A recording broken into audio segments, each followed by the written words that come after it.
qaar ka mid ah dhalinyarada qurbajooga ah ee deegaanada Sool Sanaag iyo Cayn iyo qaybo ka mid ah dhalinyarada gudaha ayaa maanta deeq kala duwan oo isugu jirta shidaal oo la nool iyo khudaar gaarsiiyay ciidamada fadhiya indhaha hore ee laga difaacayo deegaanada SSC Khaatumo waa halka loo yaqaan Salinta Ooge dhalinyaradaasi qurbajooga iyo gudajooga isugu jirta ayaa deeqdani u soo wakiishay saxafi Xamse Darwiish oo ka mid ah dhalinyarada isxilqaanka ugu shaqeeya deegaanadani qaar ka mid ah saraakiisha ciidamada SSC oo aanu kula kulannay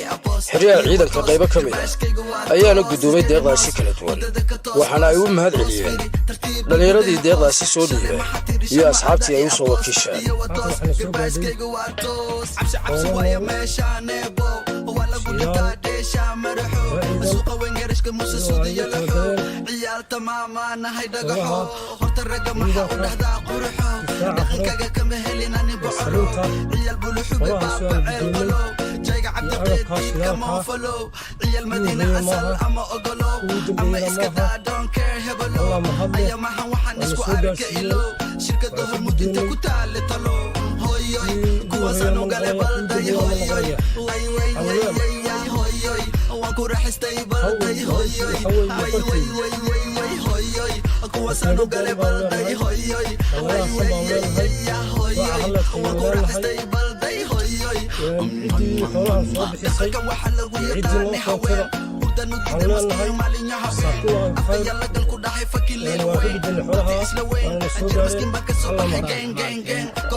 وسيدا odayaasha hore uga hadleen